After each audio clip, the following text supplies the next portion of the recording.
Very good and glorious morning to all dear students. As you all know that we were discussing our chapter number 9 from Geography, Life in the Temperate Grassland, in which we have already discussed about the tropical grassland, temperate grassland and the barrier. Now I am going to start my lecture with the people living in this region. अब तक हमने यहाँ पे क्या पढ़ा कि temperate grassland क्या होता है और ट्रॉपिकल ग्रासलैंड क्या होता है, जो पैरेलल्स जिसको बोला जाता है वो क्या होता है। अब इसके आगे मैं आपको बताना चाहूँगी कि अब ये जो क्षेत्र है ग्रासलैंड में जो लोग हैं वो जब रहते हैं तो उनकी लिविंग स्टाइल कैसा रहता है, लाइफ स्टाइल कैसा रहता है, अब मैं यहाँ पे उसके बारे में डिस्कस करूँगी। The prairies grassland were originally inhabited by the Red Indian or the American Indian. Others tribal living in the prairies were Apache, Cherry, Crow, Pawnee, etc. जो पैरीज ग्रासलैंड होती हैं ये ज़्यादातर किसके लिए मानी जाती है, रेड इंडियंस के लिए मानी जाती हैं या फिर अमेरिकन इंडियंस के लिए मानी जाती हैं।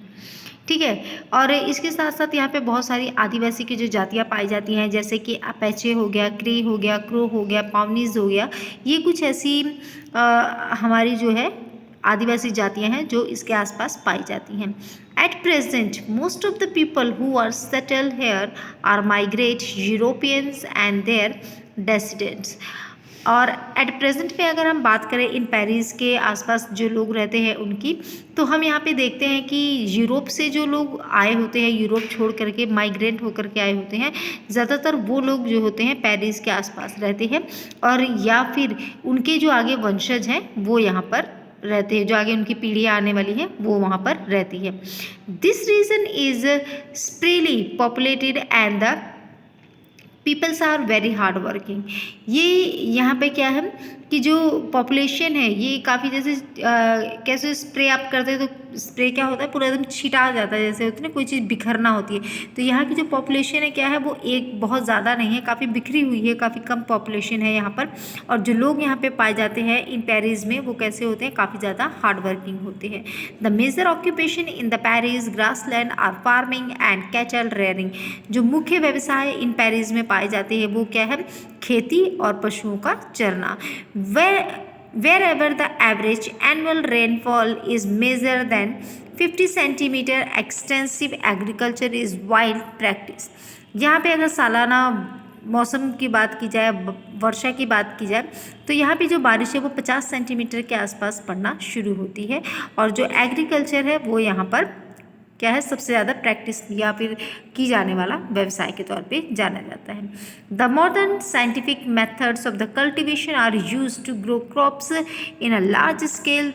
The farmer is done with the help of the machine such as the tractor, harvester and combines. अब जो नए नए साइंटिफिक जो मेथड्स हैं जो डेवलप्ड हुए हैं उसके साथ साथ यहाँ पे क्या किया गया है कि जो खेती बाड़ी है उसको नए तरीके से करने का काम किया गया है, जैसे कि मशीनों की सहायता से, ट्रैक्टर की सहायता से। जब हम फसल कटती है तो हम देखते हैं ना आजकल फसल क्या होती है, खेत में ही कट जाती है, दवा जाता है, जो भी होता है, ठीक है, तो ये सब काम अब मशीनों की वजह से काफ़ी आसान हो चुका है। मेज़ यानी कि corn is most important crop grown in the prairies region. Other crops including potato, soybean, cotton, अल्फाल्सा, ये कुछ ऐसी चीज़ें हैं जो क्या है, जो मेजर, जो बहुत ज़्यादा इम्पॉर्टेंट जो है फसल के तौर पे पाई जाती हैं। Most modern scientific methods such as the crop rotation, contour pluggings and the strip croppings are employed not only for the higher yardly but also prevent soil erosion by the strong wind। यहाँ पे अगर हम देखा जाए तो बहुत सारे जो साइंटिफिक जो मेथड्स हैं अब उसकी सहायता से यहाँ पे क्या की जाती है, खेती का काम जो है वो किया जाता है। जैसे कि अगर हम बात की जाए क्रॉप रोटेशन, फसलों को अदल बदल करके बोना, कॉन्टूर प्लगिंग्स जो होता है कि फसलों को मशीन की सहायता से लगाना हटाना, स्टिप जो होती है सीढ़ी नुमा जो बना करके किया जाता है। तो इस तरीके के जो काम है वो खेती बाड़ी के किए जाते हैं और इसमें बहुत ही ज़्यादा किसकी ज़रूरत होती है, एम्प्लॉयमेंट की ज़रूरत होती है। तो जो लोग बेरोज़गार होते हैं उस दौरान उन्हें यहाँ पे क्या मिलता है, रोज़गार भी मिल जाता है। But also to prevent soil erosion by the strong wind, लेकिन ये जो चीज़ें होती हैं ये काफ़ी हद तक प्रभावित होती हैं किससे, भूस्खलन के द्वारा और जो हमारी जो हवाएं चलती हैं उसकी वजह से। Most of the wheat is exported to the country in Europe and Asia. Thus, the Paris region is also known as the granaries of the world. जो इसका जो प्रोडक्ट है वो ज़्यादातर क्या है, उसके आसपास की जो कंट्रीज़ हैं लाइक यूरोप और एशिया के जो देश हैं वहाँ पे इसको क्या किया जाता है, सप्लाई किया जाता है इसकी फसलों की, जिसकी वजह से ये जो पूरा पेरिस रीजन होता है इसे ग्रेनरीज ऑफ द वर्ल्ड की मतलब पूरे वर्ल्ड को जो है अनाज पहुँचाने वाली जगह के तौर पर भी जाना जाता है। ठीक है, आगे देखिए। The nutrition grasses in the eastern part of the Paris are used for drying cattle.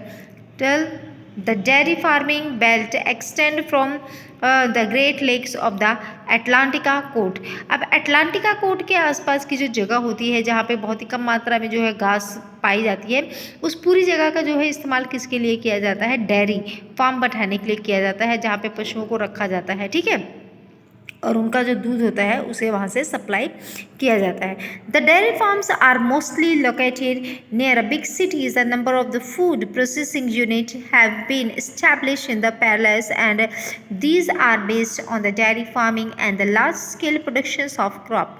अब क्या है कि यहाँ पे ना केवल जो डेयरी से जुड़े हुए जो प्रोडक्ट है, ना केवल बहुत ही अधिक मात्रा में इसका उत्पादन होता है, बल्कि ये क्या होती है कि इसको based on the dairy farming and the large scale production, और ये ना केवल जो फार्मिंग के ऊपर ये डिपेंड करता है बल्कि इसके साथ साथ जो इसका प्रोडक्शन होता है उस पर भी ये डिपेंड करता है। मोस्टली जो डेयरी फार्म्स होते हैं वो उन्हें बड़े बड़े शहरों के आसपास लगाया जाता है। द ब्रीफ cattles are reared on the large farm called ranches. These are located after by the very stud and hard working mans called the cowboy. अब यहाँ पे क्या है, ब्रीफ, जो पशुओं का जो मांस मिलता है जैसे गाय या फिर जो सूअर वगैरह जो लोग खाते हैं, बाहर के देशों में हम सब जानते हैं खाते हैं, इवन कई ऐसे स्टेट्स हैं जहाँ पे जो नवजात शिशु होते हैं उनका भी मतलब कि मांस को खाया जाता है, तो उसको यहाँ पे कैसे माना जाता है, ब्रीफ, यानी कि जो मांस खाने वाले जो पशु होते हैं उन्हें वहाँ पे रखा जाता है बाड़े में। और देन उसके बाद जो लोग उसका पालन वगैरह करते हैं वो कैसे होते हैं, बहुत ज़्यादा हार्ड वर्किंग्स होते हैं और उन्हें एज ए काव बॉय के तौर पे उनको जाना जाता है। Their main work is looking after the driving the cattle in the pasture. इनका जो मुख्य काम होता है वो क्या होता है कि पशुओं को चराने का रहता है। देन द मेजर मीट और द ब्रीफ packing centres are Chicago, Kansas Cities and Omaha et cetera. और उसके बाद जो इनके जो मीट या ब्रीफ होता है उसको क्या किया जाता है, पैक करके बाकी जगह पे पहुंचाया जाता है। अब जो इसके मेन सेंटर है वो है शिकागो, कैनासा सिटी एंड ओमाहा। ये आपके ऐसे कुछ मतलब कि देश हैं जहाँ पे क्या है इस तरीके के जो ब्रीफ्स वगैरह हैं वो पाए जाते हैं। So student, today's lecture is over. I hope you will understand what I am saying, but if you can't understand each and any words you will call me and directly आप मुझे बेटा call भी कर सकते हैं, मुझे message भी कर सकते हैं, ताकि अगर आपको कुछ ना समझ आया हो तो मैं उसे आपके लिए वापस से डिफाइन कर सकूं। Have a nice day to all.